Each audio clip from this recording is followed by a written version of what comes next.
ତେଣୁ ଆମେ ଚେଷ୍ଟା କରୁଛୁ ତମେ ଶୁଣ ଆମେ ତମକୁ ପ୍ରେରଣା ଦେବୁ ତମେ ତମେ ବଢି ଚାଲିବ ହଁ ନା ନାଇଁ ତାହେଲେ ତମର ଶକ୍ତି ହେଲେ ତମେ ପାଠ ପଢିବ ଏଗୁলো ଶକ୍ତି ହେଲେ ନୁହେଁ ଆମେ ତ ଖାଇବା ପିଇବା ଯେ ସବୁଦିନ ରହୁଛି ସେ ନୁହେଁ ଆଜି ଏଥିପାଇଁ ଡକା ହେଇଛି ଚିଲଡ୍ରେନ୍ସ ଡେ ଯେହେତୁ ହେଇପାରିନି ନଭେମ୍ବର 14 ରେ ତେଣୁ ଆଜି ତମକୁ ଏଠି ଡକା ହେଇଛି ପିଲାଙ୍କୁ କିଛି ଇନ୍ସପାୟାର ଦିଅ ସେ ଚାକିରି କରିବେ କେମିତି ଦେଖ ପିଲେ ତୁମେ ତମ ସ୍ୱାର୍ଥ ପାଇଁ ପଢିବ ହବନି ଚାକିରି ବାପା ବୋଉଙ୍କ ପାଇଁ ସ୍ୱାର୍ଥରେ ଯିଏ ପଢୁଥିବ ସେ ଚାକିରି ଶୀଘ୍ର ପାଇବ ଯେ ବାପା କଷ୍ଟ କରୁଛି ହଇରାଣ ହଉଛନ୍ତି ମୁଁ ଶୀଘ୍ର ପାଠ ପଢିଲେ ମୋ ବାପା ଟିକେ କଣ ବାପା ହଉ ମା ହଉ ସମସ୍ତେ ଖୁସିରେ ରହିବେ ନିଜ ପାଇଁ ଯିଏ ଚେଷ୍ଟା କରୁଛି ସେ ଅଳସୁଆ ହଉଥିବ କହିବ 11ଟା ପଢିବି 9ଟା ବେଳକୁ ନିଦ ମାରିବ ହଁ ନା ନାଇଁ ଆଉ ସେକେଣ୍ଡ କଥା କହୁଛି ପିଲେ ସମସ୍ତଙ୍କ ପାଇଁ 12 ମାସ କିନ୍ତୁ ତମ ପାଇଁ 13 ମାସ ବି ଚାହିଁଲେ ତମେ କରିପାରିବ କରିପାରିବନି ବର୍ଷଟା କେତେ ମାସ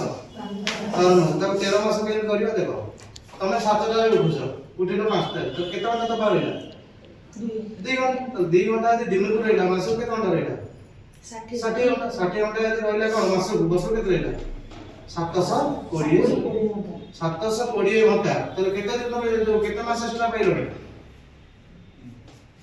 720 ଘଣ୍ଟା ତାହେଲେ କେତେ ମାସ ଦିନ ପାଇବ 30 ରେ କାଟୁନ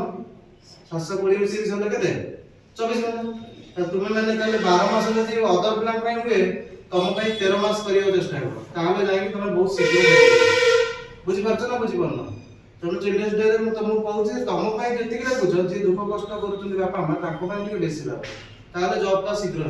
बुझीपार रखी